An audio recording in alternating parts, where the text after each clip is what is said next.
আসসালামু আলাইকুম সুপ্রিয় শিক্ষার্থীরা, আশা করি তোমরা সবাই অনেক ভালো আছো এবং সুস্থ আছো।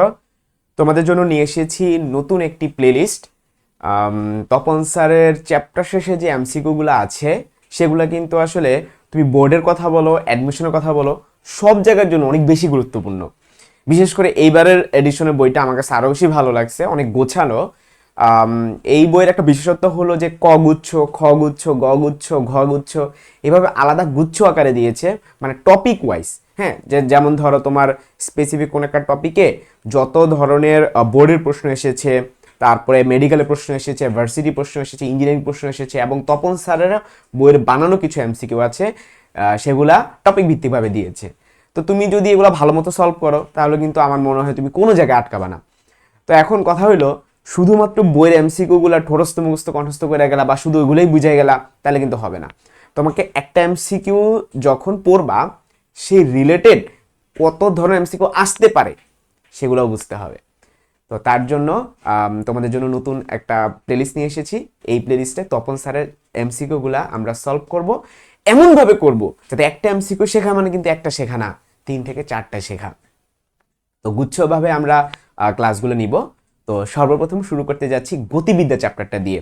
এটা শর্টের বাহিরের একটা চ্যাপ্টার ছিল, কিন্তু তোমাদের কিন্তু এখন সব কিছুই এই ফুল সিলেবাস যেহেতু, সো সব কিছুই পড়তে হবে এখন, শর্টের ভিতর বাহির বলতে কিছু নাই।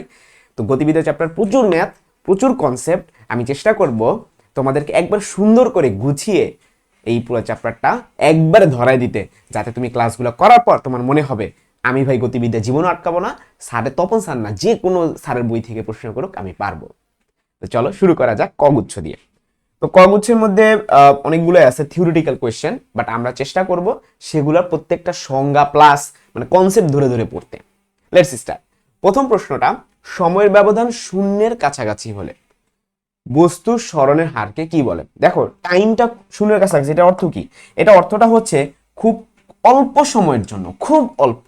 আমি ধরো দৌড় দিতেছি, তো আমি 5 সেকেন্ড ধরে দৌড় দিলাম। তো স্পেসিফিক কোনো একটা মোমেন্টে আমার যদি বেগটা নির্ণয় করা হয় সেটাই হবে কি বলতো? তাৎক্ষণিক বেগ। মানে তাৎক্ষণিক মানে কি? হঠাৎ কোনো স্পেসিফিক একটা মোমেন্টে, নট 1 সেকেন্ডও না, আর অনেক কম, স্পেসিফিক একটা মোমেন্টে কি বলছে যে সময়ের ব্যবধান শূন্যের কাছাকাছি হলে বস্তুর সরণের হার। দেখো, সরণের হার বলতে আমরা কি বুঝি? যে প্রতি সেকেন্ডে সরণ। সরণের হার মানে কি? প্রতি সেকেন্ডে সরণ।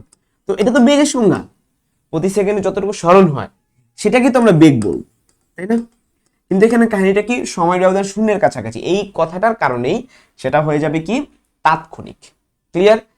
সময় ব্যবধান শূন্যের কাছাকাছি মানে কি? হঠাৎ যে কোনো একটা মোমেন্টে, তাহলে এটা কি হবে? তাৎক্ষণিক বেগ। তাহলে কারেক্ট আনসারটা আমরা পেয়ে গেলাম, তাৎক্ষণিক বেগ। এবার আসি বাকিগুলো সঙ্গ, চলো শিখে ফেলি। গড় বেগ মানে কি? যে গড় বলতে আমরা বুঝি ফার্স্ট তার ভ্যালু যা ছিল, ফাইনাল তার ভ্যালু যা ছিল, ডিভাইড বাই 2। ঠিক আছে? সো গড় বেগ অ্যাকচুয়ালি হইতাছে, ধরো তুমি 5 সেকেন্ড দৌড়াইছিলা, ইনিশিয়ালি তোমার বেগ ছিল ইউ, ফাইনালি তোমার বেগ ছিল ভি, তাহলে তোমার গড় বেগ হবে U plus V divided by 2। এবার আসো সুষম বেগ। সুষম বেগ মানে কি? V fixed. সুষম বেগ মানে কি? যে তোমার ভিটা চেঞ্জ হবে না, আগের গুলো তো ধরো ভি চেঞ্জ হয়েছে। ঠিক আছে? গড় বেগকে আমরা বলতে পারি U plus V divided by 2। আর অসম বেগ মানে কি? অসম বেগ মানে হচ্ছে ভিটা ফিক্স না, ভি ফিক্সড না। তাহলে আশা করি তোমাদেরকে প্রত্যেকটা অপশন আমি বুঝিয়ে দিতে পারছি। পরবর্তী প্রশ্ন, সময় ব্যবধান শূন্যের কাছাকাছি হলে সময়ের সাথে বস্তুর বেগের পরিবর্তনের হার খেয়াল করো। তো আমরা সবাই জানি যে ত্বরণ মানেটা আসলে কি? ত্বরণ মানে হচ্ছে বেগের পরিবর্তনের হার। হ্যাঁ, বা এই ইকুয়াল টু আমরা বলতে পারি V minus you by T, এটাই তো বেগের পরিবর্তনের হার। এখন সময় ব্যবধান শূন্যের কাছাকাছি বলার কারণে এটা তাৎক্ষণিক শব্দটা চলে আসবে, সো এটা আনসারটা হবে তাৎক্ষণিক ত্বরণ। এখন অপশনে দেখো তাৎক্ষণিক ত্বরণ বলতে কিছু নাই, তাহলে তুমি কি দাগাবা? তুমি শুধু ত্বরণ দাগা দিয়ে আসবা, কারণ গড় ত্বরণ অন্য জিনিস, এটা তাৎক্ষণিক না। সমত্বরণ হইতেছে যে তার ত্বরণটা ফিক্স থাকবে, আর অসমত্বরণ মানে কি? তার ত্বরণ ফিক্স থাকবে না। তাহলে আমরা আনসারটা তাৎক্ষণিক ত্বরণ পেলে ওটাই দাগাইতাম, কিন্তু নাই থাকার কারণে আমরা ত্বরণ দাগাবো, কোনো সমস্যা নেই। নেক্সট কোয়েশ্চেন,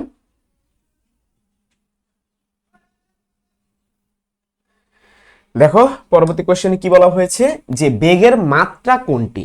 তো মাত্রা সম্পর্কে আগে তোমাকে আমি একটু আইডিয়া দিয়ে দিই যে আমাদের মৌলিক যে রাশি 3টা আছে, যে ভরের মাত্রা হচ্ছে এম, দৈর্ঘ্যের মাত্রা হচ্ছে এল, এবং সময়ের মাত্রা হচ্ছে টি। তো বেগটা হইতাছে প্রতি সেকেন্ডে সরণের যে পরিবর্তনটা, ঠিক আছে?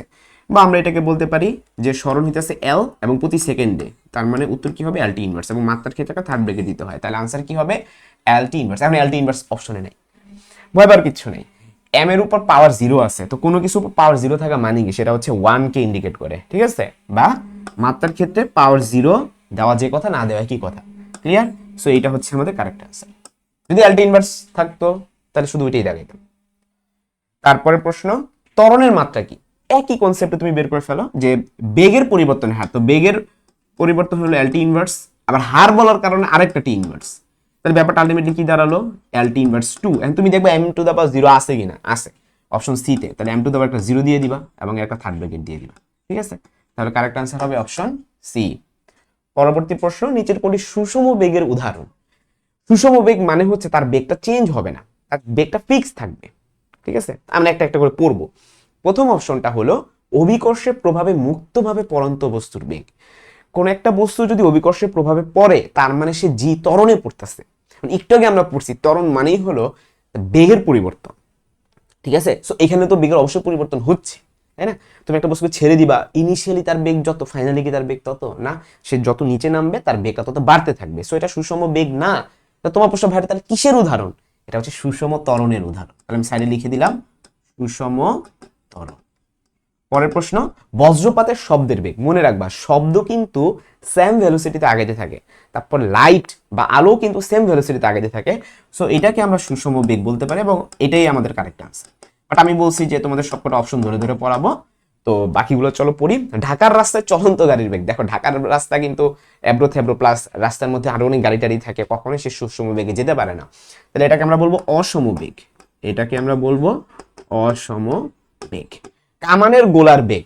কামানের গোলাটা আমরা যখন নিক্ষেপ করি সেটা প্রাসের মতো একটা শেপ গঠন করে, আমরা প্রাস নিয়ে বিস্তারিত একটু পরে পড়বো, আলাদা আছে ঘ গুচ্ছে। তো এটা কখনোই সুষম বেগ না, কারণ প্রাস যখন যায় প্রত্যেক সেকেন্ডে তার বেগটা চেঞ্জ হইতে থাকে। সো এটাকে আমরা বলবো প্রাস, ঠিক আছে, এবং প্রাস কিন্তু অসম বেগ। ওকে, সো সঠিক উত্তরটা আমরা পেয়ে গেলাম অপশন বি। নিচের কোনটি সমতরণ গতির উদাহরণ? সমতরণ গতির উদাহরণ খেয়াল করো, আমরা কিছুক্ষণ আগে কিন্তু সমতরণ একটা এক্সাম্পল পড়ছিলাম, যে কোন একটা বস্তুকে যখন তুমি ছেড়ে দাও উপর থেকে যখন সে নিচে পড়তে থাকে পড়ন্ত বস্তু, সেটা কিন্তু সমতরণ। দেখি তো এরকম কিছু আছে কিনা, আছে, অপশন বি এর মধ্যেই আছে, বুঝতে পারছো। আর বাকি সবগুলা দেখবা যে সুষম বেগেরই উদাহরণ। গতিশীল বস্তুর অবস্থান এক্স এবং সময় যদি টি হয়, খেয়াল করো গতিশীল বস্তুর অবস্থান হচ্ছে এক্স এবং সময় যদি টি হয়, তাহলে এক্স ইজ ইকুয়াল টু 18 এর পর একটা এম লেখা, একটা মিটার বোঝাচ্ছে। সো এককটি আমার মাথা ঘামানো লাগবে না, আমি এটাকে সুন্দর করে যদি লিখি এক্স সমান সমান 18, তারপর হচ্ছে প্লাস 12 টি, তারপর হচ্ছে মাইনাস 1.2 টি স্কোয়ার। সময়ের বিপরীতে নিম্নে প্রদত্ত কোন অবস্থানের মান সঠিক নয়? খেয়াল করো, সঠিক নয় মানে আমাকে ভুলটা খুঁজে বের করতে হবে। তো চলো একটু একটু পড়ি, যে সময়ে টি দিয়ে দিছে, অবস্থান দিয়ে দিছে, তো টি এর মান যখন 0 তখন আমরা এক্স এর মান নির্ণয় করব। তো টি ইকুয়াল টু 0 হলে এক্স এর মান কত হয় দেখো তো। তো এখানে পুরোটার মধ্যে টি এর মান 0 বসাও, তাহলে 0 0 এই 18টা পড়ে থাকে। হ্যাঁ, এখন দেখবো অপশন এ কারেক্ট। তো স্যার তো কারেক্টটা চায় না, স্যার তো সঠিক নয় চাইছে, তাইলে পরের অপশনে চলে যেতে হবে। এবার টি এর মান 1 বসায় দেখবো এক্স এর মান 28.8 কিনা।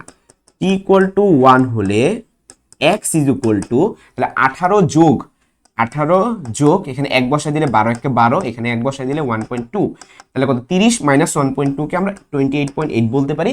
এটাও তো মিলে গেছে, বাট আমাদের তো মিলা যাবে না, ভুল আনসার বের করতে হবে। তারপরে বলছে 2 সেকেন্ডে 37.2 মিটার।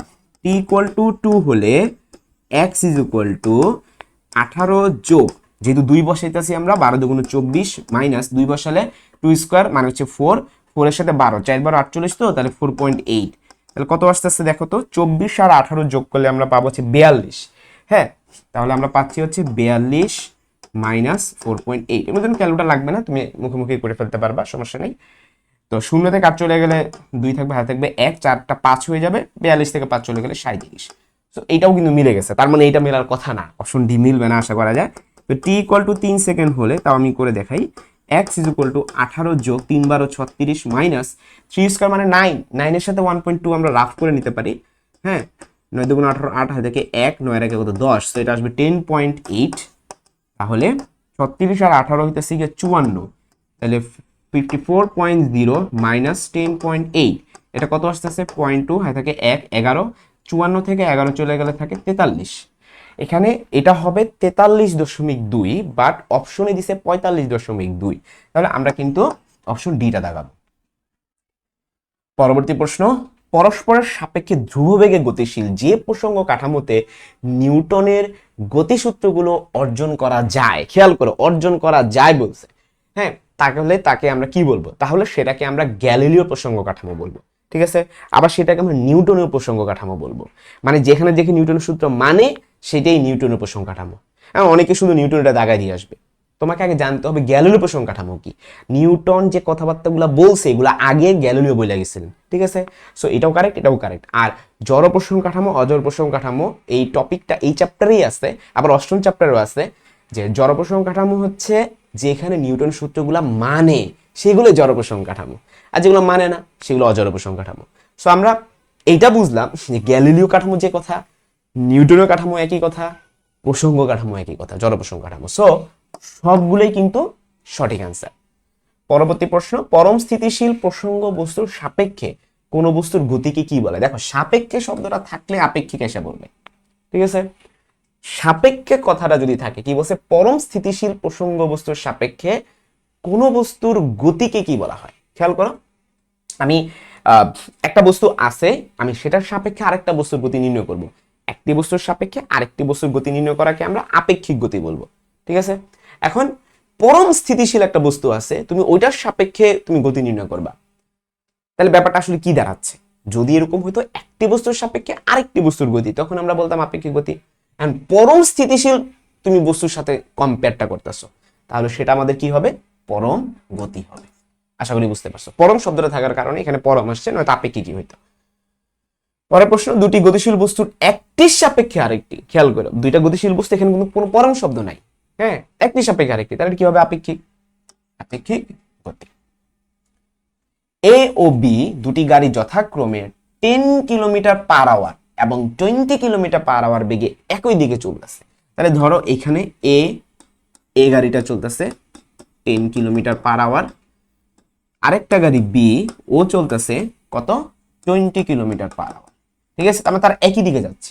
এটার মিনিং হলো 1 ঘন্টায় ও যাবে 10 কিলোমিটার আর ও 1 ঘন্টায় যাবে 20 কিলোমিটার। খেয়াল করো, তাহলে 1 ঘন্টায় ও 20 কিলোমিটার চলে আসলো, হ্যাঁ, 1 ঘন্টায় 20 কিলোমিটার, আর ও যাবে হলো 10 কিলোমিটার। তাহলে জিনিসটা হইতাছে ও কিন্তু 10 কিলোমিটার আগে গেল, 1 ঘন্টায় ও 10 কিলোমিটার আগে গেল, তাহলে আমরা এটা আনসার বলতে পারি যে সে 10 কিলোমিটার সামনের দিকে চলে গেছে, ঠিক আছে। তাহলে আনসারটা কি হবে? 10 কিলোমিটার পার আওয়ার সামনের দিকে। আরেকভাবে এটা বের করা যায় যে আপেক্ষিক বেগের কনসেপ্ট হচ্ছে যে তোমার এর সাপেক্ষে ধরো তুমি বি এর আপেক্ষিক বেগ নির্ণয় করবা, যার সাপেক্ষে আমি তাকে আগে লিখলাম, এর সাপেক্ষে বি এর আপেক্ষিক বেগ, এটা অর্থটা কি? এটা অর্থটা হচ্ছে বি এর বেগ মাইনাস এর বেগ, যার সাপেক্ষে তুমি নির্ণয় করবা সে হবে পরে, ঠিক আছে, ভেক্টর ফরম্যাট হবে সব। তাহলে আমাদের এখানে যেহেতু একই দিকে তারা যাচ্ছে, সো তুমি চাইলে ভেক্টর সিম্বলগুলো সরাই ফেলতে পারবো, সমস্যা নেই, একই দিকে গেলে মানে জাস্ট নর্মাল যোগ বিয়োগ হয়। তো বি এটার বেগ কত ছিল? 20, তাহলে এখানে আমরা 20 লিখবো। এ এটার বেগ কত ছিল? 10, তাহলে আমরা 10 লিখবো। তাহলে আনসারটা কি দাঁড়াচ্ছে? 10, এবং আমাদের আনসারটা পজিটিভ আসছে। তো আমরা পজিটিভ কাকে দিচ্ছি? 20 কে। তাহলে 20 কোন দিকে যাচ্ছিল? সামনের দিকে যাচ্ছিল। তাহলে আনসারটা কি হবে? 10 কিলোমিটার পার আওয়ার সামনের বেগে। পরবর্তী প্রশ্ন, সময়গুলা দিয়ে দিছে, বেগগুলা দিয়ে দিছে। তো স্যার কোশ্চেন করছে উদ্দীপকের আলোকে নিচের কোনটি ভিটি লেখচিত্র সঠিক? তো আমরা দেখবো এখান থেকে কোনটা সঠিক লেখচিত্র আসে। ফার্স্ট অফ অল, যখন টাইম 0.5 তখন কিন্তু বেগও 0.5, টাইম বাড়তেছে বেগ বাড়তেছে, টাইম বাড়তেছে বেগ বাড়তেছে, সেম রেটে বাড়তেছে। তার মানে আমি যদি x অক্ষ বরাবর টাইম আগাইতে থাকি, ও অক্ষ বরাবর বেগ সেম রেটে বাড়বে। তার মানে এটা যদি টি হয়, এটা যদি ভি হয়, এই হচ্ছে আমাদের সমবেগের গ্রাফ। ক্লিয়ার?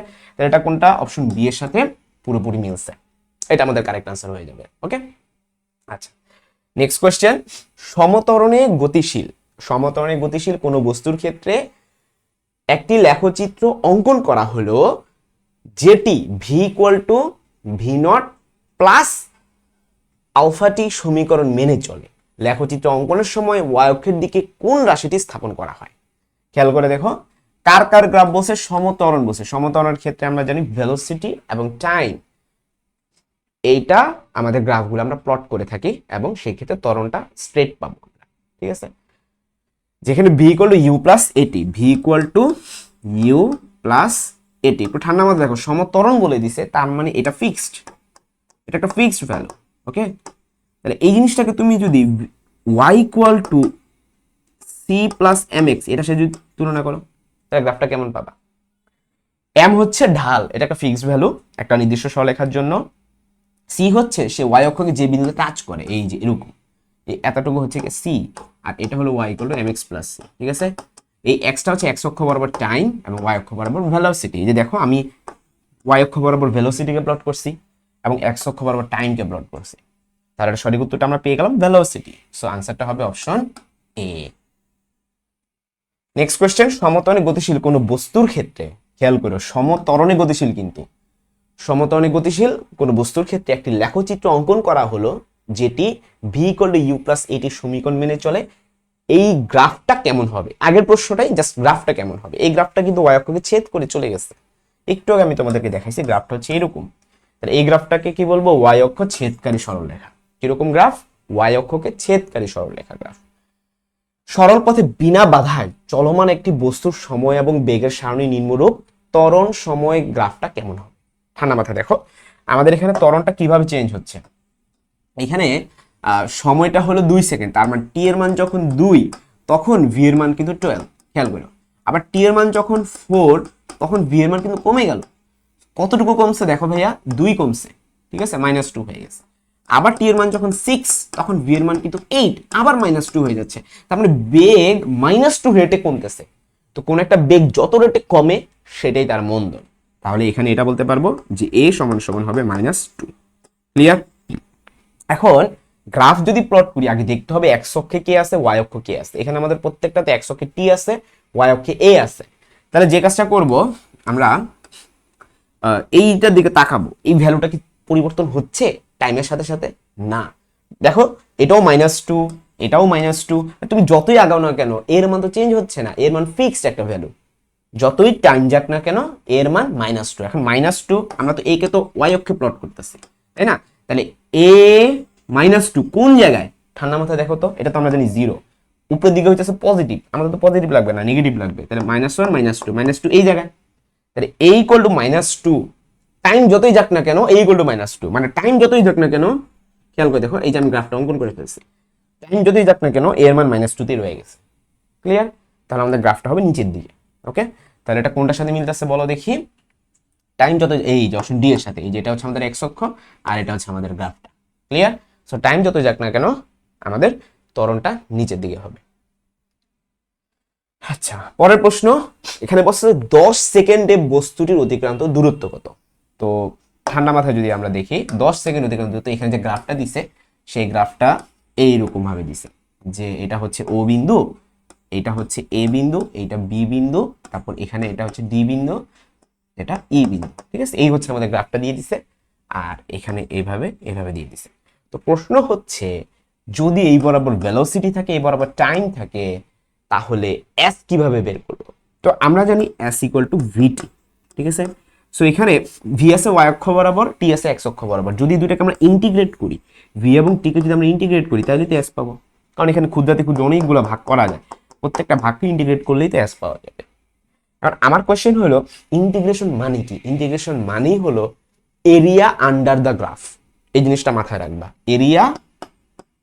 এরিয়া আন্ডার দা গ্রাফ। এখন তুমি এই গ্রাফের এরিয়াটা বের করো তো, এই গ্রাফের এরিয়া কি? এটা পুরোটা না, দেখো তো এটাই তো এই গ্রাফের এরিয়া। তাহলে এই গ্রাফটা আমরা নাম, এরিয়াটার নাম কি বলবো? ও এ বি ডি ই, এটাই হচ্ছে আমাদের গ্রাফটার এরিয়া, ঠিক আছে। এস যদি বের করতে যাই এটা কোথায় আছে? ও এ বি ডি ই।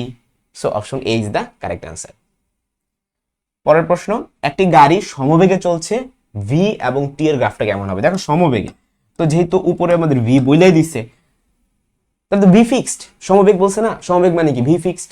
তাহলে গ্রাফটা হবে এইরকম।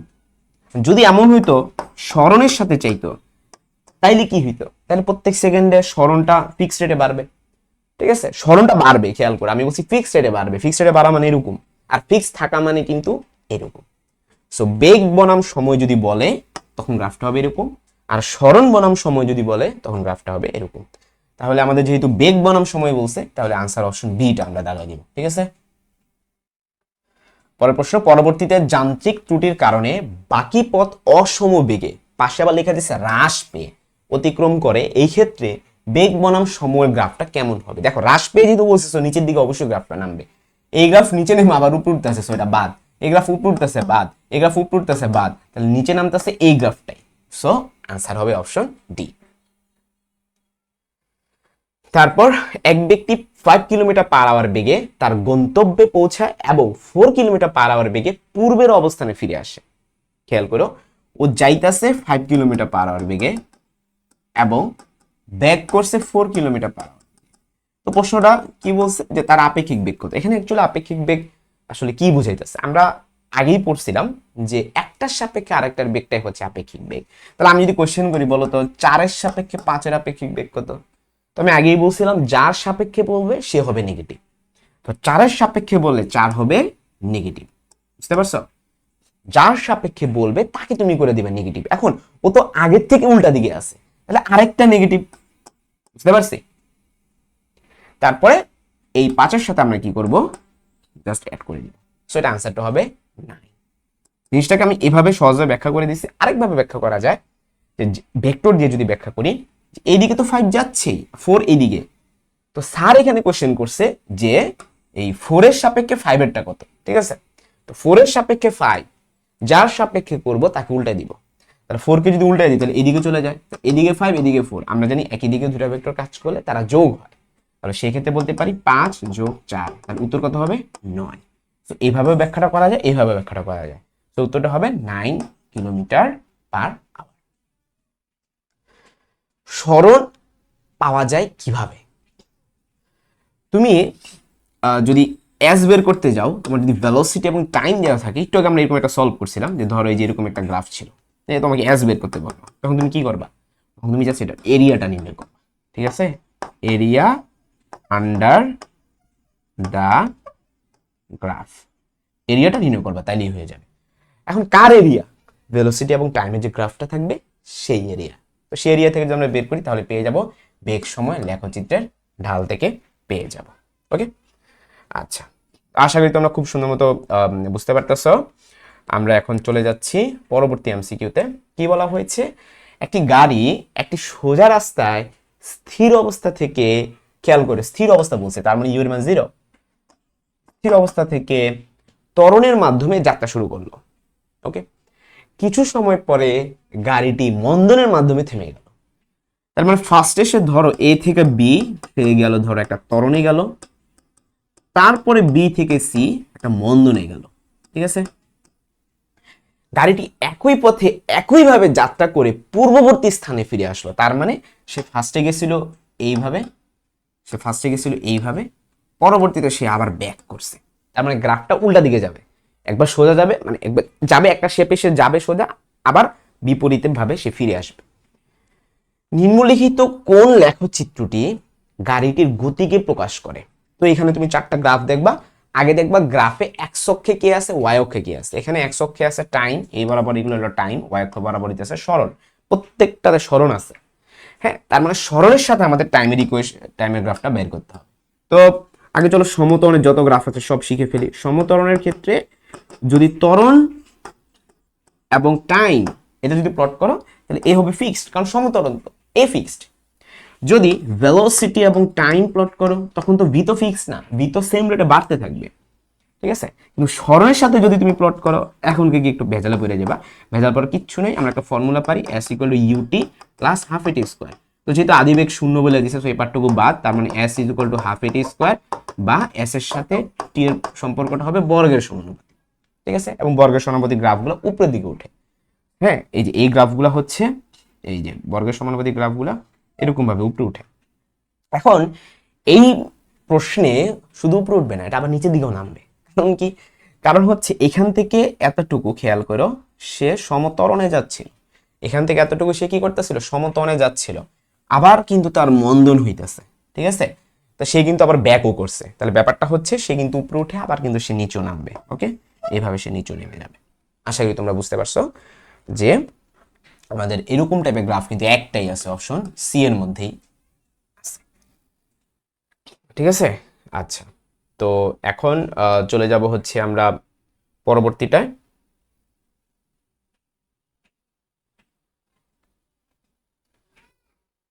পরবর্তী প্রশ্নে কি বলা হয়েছে যে দূরত্ব বনাম সময় লেখচিত্রের ঢাল বস্তুর কি নির্দেশ করে। দূরত্ব বনাম সময় লেখচিত্রের ঢাল বস্তুর কি নির্দেশ করে। তো প্রথমত হচ্ছে দূরত্ব এক্স আর সময় টি, এটা ঢাল। ঢাল মানে কি? ঢাল মানে আমরা জানি যে ওয়াই অক্ষ বরাবর পরিবর্তন, এক্স অক্ষ বরাবর পরিবর্তন। ঠিক আছে, ওয়াই অক্ষ বরাবর পরিবর্তন হচ্ছে কি ডেল এক্স, এক্স অক্ষ বরাবর পরিবর্তন কি ডেল টি। তো del X by del T মানেই তো ভি। তাহলে এটা সঠিক উত্তরটা আমরা কি পাবো? দূরত্ব যেহেতু বলে দিচ্ছে, সো তুমি কিন্তু পাবা হচ্ছে দ্রুতি। যদি এখানে স্মরণ বলতো তাহলে পেতে বেগ। স্মরণের সাথে সম্পর্ক হলো বেগের, আর দ্রুতির সাথে সম্পর্ক হলো দূরত্বের। তার একটা আনসারটা কি পাবা বলতো? দ্রুতি পাবা। হ্যাঁ, আবার বেগ দিয়ে শোনা, স্মরণ বলে বেগ পেতাম। পরের প্রশ্ন, একটি কার ও একটি মোটরসাইকেল একই দিকে যথাক্রমে ভিসি ও ভিএম বেগে গতিশীল হলে কারের সাপেক্ষে মোটরসাইকেলের আপেক্ষিক বেগ কত? দেখো, কারের সাপেক্ষে যার সাপেক্ষে বলবে তার সামনে মাইনাস, শেষ। তাহলে ভিসি এর সামনে মাইনাস, আর মোটরসাইকেলটাকে ভিএম, তাহলে আনসার হবে V M minus V C. Option B correct answer. কোনো একটি বৃষ্টির দিনে ফাউজিয়া জানালার পাশে দাঁড়িয়ে দেখছিল বৃষ্টি উল্লম্বভাবে 6 কিলোমিটার/আওয়ার বেগে পতিত হচ্ছে। ফাউজিয়া লক্ষ্য করলো রাস্তায় একজন লোক 4 কিলোমিটার/আওয়ার বেগে হাঁটতেছে। তাহলে হাঁটতেছে কে? একজন লোক। কত বেগে? 4 কিলোমিটার/আওয়ার বেগে। অপরজন 8 কিলোমিটার/আওয়ার বেগে সাইকেল চালাচ্ছে। তাহলে সাইকেল চালাচ্ছে কে? অন্য একজন লোক। কত বেগে? 8 কিলোমিটার/আওয়ার বেগে। হেঁটে চলা লোকের, এটা হবে লোকের, হেঁটে চলা লোকের সাপেক্ষে পড়ন্ত বৃষ্টির লব্ধি বেগ কত? এখানে একটা ঘটনা ঘটাইছে, সেটা হচ্ছে আজাইর একটা ডেটা দিছে। সেই ডেটাটা হচ্ছে যে সাইকেলে চলার। আমাদের প্রশ্নে কিন্তু সাইকেলের কথা বলেই নেই, প্রশ্নে বলছে শুধুমাত্র হেঁটে চলা লোকের সাপেক্ষে। তো হেঁটে চলা লোক, ধরো এটা হচ্ছে ভূমি, সে এদিকে যাচ্ছে, হেঁটে চলা লোকের ডিরেকশনটা হইতেছে এই বরাবর 4 কিলোমিটার/আওয়ার। এখন আমরা কি করব? আমরা হচ্ছে বৃষ্টির লব্ধিবেগ নির্ণয় করব। তো লব্ধিবেগ নির্ণয় করতে গেলে এটা পুরোটা আপেক্ষিক বেগের কনসেপ্ট। আমরা আসলে বৃষ্টির আপেক্ষিক বেগ নির্ণয় করব। কার সাপেক্ষে? লোকের সাপেক্ষে। ঠিক আছে, তাহলে এইভাবে হবে যে লোকের সাপেক্ষে, লোকের সাপেক্ষে, লোকের সাপেক্ষে বৃষ্টির বেগ। ঠিক আছে, এখন যার সাপেক্ষে আমরা নির্ণয় করি তাকে আমরা নেগেটিভ করে দিই। তো লোকের সাপেক্ষে ভি ম্যান, ভিএম, এটাকে নেগেটিভ করে দিলাম। এই যে ভি এম, ও ছিল আগে এই দিকে, কত? 4 কিলোমিটার/আওয়ার, কিন্তু এটাকে তো নেগেটিভ করে দিতে হবে। তাহলে এই দিকে হয়ে যাবে 4 কিলোমিটার/আওয়ার। ঠিক আছে, আর বৃষ্টিটা পড়তেছে এই বরাবর, কত? এটা হচ্ছে 6 কিলোমিটার/আওয়ার। তাহলে এখন যদি বলি লব্ধিবেগ কত হবে? লব্ধিবেগ হবে এই দুইটার মাঝে কোনো একটা জায়গায়। ঠিক আছে, তা আমরা এই বরাবর অঙ্কন করলাম লব্ধিবেগ। ঠিক আছে, তো পরন্ত বস্তুর লব্ধির বেগটা কত, অর্থাৎ এইটা জানতে চাওয়া হয়েছে, আর জানতে চাওয়া হয়েছে। এখন এইটাকে মনে মনে আমি ইউ নাম দিলাম, আর এটাকে ভি নাম দিলাম। তাহলে কি দাঁড়াচ্ছে বলতো? ভেক্টর ফর্মে যদি লিখি, ভিএম হবে ভেক্টর আকারে, আর উপরে এইখানে বৃষ্টির বেগ, তাই না? তো বৃষ্টির বেগটা হচ্ছে ভি রেইন, ভি রেইন, এভাবে লিখতে পারি। এটাকে ধরো ভি আর লিখলাম, আর এইটাকে ভি এম লিখলাম। তাহলে এটা হচ্ছে ভেক্টর ফরম্যাটে। এখন এই মাইনাসটাকে আমাদের প্লাস বানাইতে হবে, কারণ ভেক্টরের লব্ধি কিন্তু নেগেটিভ করে না, পজিটিভ করে। তাহলে এই মাইনাসটা আমি প্লাস বানাই ফেলাম, তাহলে মাইনাস ভিএম দিলাম। ওকে, এইটা হচ্ছে ভেক্টর ফরম্যাট। এখন এই প্লাসের কারণে আমরা লব্ধি নির্ণয় করব, লব্ধি নির্ণয় করব। এখন তোমার প্রশ্ন, ভাইয়া কার কার মধ্যে লব্ধি নির্ণয় করব? লব্ধিটা নির্ণয় করব হচ্ছে ভিআর এবং ভিএম এর নেগেটিভের সাথে, ভিআর এবং ভিএম নেগেটিভের সাথে। তো ভিএম নেগেটিভ হচ্ছে এইটা, ভিএম নেগেটিভ এইটা, আর ভিআর হচ্ছে এইটা। তাহলে এই দুইটা লব্ধি কি হবে? এটা না? এই দুইটা লব্ধি কি? এটা। তাহলে এই আর নির্ণয় করা তো অনেক সোজা। কিভাবে নির্ণয় করব? ওই যে রুট ওভার, যেহেতু তার 90 ডিগ্রি অ্যাঙ্গেলে আছে, হ্যাঁ, আর আমি এটাকে যদি মনে হয় থিটা ধরি, তাহলে রুট ওভার কি হবে? V M square plus V R square, root over 4 square plus 6 square. তার মানে 4 4 16, 16 আর এখানে 32, রুট ওভার 52। হ্যাঁ, রুট ওভার 52 মান কত হইতে পারে? চলো আন্দাজ করি। আমরা রিভার্স আগাবো, যেমন 7 কে স্কোয়ার করলে 49 হয়। ঠিক আছে, তো এখানে তো 49 দেয় নাই। তারপর 9 কে স্কোয়ার করলে 81 হয়, এখানে 81 তো ধারে কাছেও নাই। 8 কে স্কোয়ার করলে 64, ধারে কাছেও নাই। 7 কে স্কোয়ার করলে 49। তাহলে 52 তো 49 এর সাথে একটু বেশি। তাহলে আমাদের আনসার কিন্তু এও হচ্ছে না, ডিও হচ্ছে না। তার মানে 52 যেহেতু 49 একটুখানি বেশি, তাহলে আমাদের আনসারটা হবে 7 এর চেয়ে একটুখানি বেশি। তাহলে 7কে স্কোয়ার করলে 49 হয়, তাহলে 49কে রুট করলে 7 হয়। তাহলে তোমরাই বলো 52কে রুট করলে কত হবে? 7 একটু বেশি, 7 একটু বেশি একটাই আছে, এবং সেটা হচ্ছে অপশন ডি। আশা করি বুঝতে পারছো। পরের প্রশ্ন, একটি জাহাজ সোজা পূর্ব দিকে ঘন্টায় 75 কিলোমিটার বেগে, খেয়াল করো আমরা যদি বাংলাদেশের ম্যাপ অনুযায়ী আঁকি, এটা বাংলাদেশের ম্যাপ অনুযায়ী দক্ষিণ দিক, এটা উত্তর দিক, আর পূর্ব দিক হচ্ছে এই দিকে, হ্যাঁ, আর পশ্চিম দিক হচ্ছে এই দিকে। তো বলেই দিছে যে পূর্ব দিকে সে গেছে 75 কিলোমিটার, তাহলে আমরা পূর্ব দিকে 75 রেখে ফেলি, এই যে এখানে হচ্ছে 75 কিলোমিটার পার আওয়ার বেগে সে যাচ্ছে। এবং অপর একটি জাহাজ সোজা উত্তর দিকে ঘন্টায় ঘন্টায় কত যাচ্ছে? 45 কিলোমিটার পার আওয়ার বেগে চলতেছে, তার মানে উত্তর দিক এই বরাবর, এই বরাবর, এটা হবে 45, এটা হবে 45। তো প্রথম জাহাজের যাত্রীর নিকট দ্বিতীয় জাহাজের বেগ দিক কোন দিকে হবে? খেয়াল করো, প্রথম জাহাজের যাত্রীর নিকট দ্বিতীয় জাহাজের বেগের দিক, তাহলে নিকট মানে হচ্ছে সাপেক্ষে। আমরা জানি প্রথম জনের সাপেক্ষে দ্বিতীয় জনের বেগ, তাহলে আমরা বের করবো আসলে কার? দ্বিতীয় জাহাজের বেগ নির্ণয় করব কার সাপেক্ষে? প্রথম জনের সাপেক্ষে। তাহলে প্রথম জনটাকে উল্টায় দিতে হবে, যার সাপেক্ষে নির্ণয় করবো তাকে উল্টায় দিতে হবে। এখন প্রথম জাহাজ ছিল 75, তাহলে ওকে যদি তুমি উল্টায় দাও তাহলে ও হয়ে যাবে এইদিকে, মান সেমই থাকবে, 75ই থাকবে, ঠিক আছে। আচ্ছা, আর বাকিটাকে তুমি উল্টা বানাম, যার সাপেক্ষে নির্ণয় করবা তাকে উল্টায় দিবা। তো বলে দিছি প্রথম জাহাজের যাত্রীর নিকট, তার মানে প্রথম জাহাজের সাপেক্ষে, তাহলে এটা এইদিকে চলে যাবে। আচ্ছা, এখন এই দুইটা লব্ধি নির্ণয় করো, এই দুইটা লব্ধি এইদিকে কোথাও হবে, ঠিক আছে। এখন আমাদের অপশনগুলো সব উত্তর দিকের সাথে দিছে, তো আমাদের তাহলে থেটাটাও ধরা উচিত উত্তর দিকের সাথে। ওকে, এখন দেখি থেটার মানটা কত। খুবই সহজ, এটা যদি 75 হয়, এটা যদি 45 হয়, হ্যাঁ, তাহলে থেটা বের করা কি কঠিন কিছু?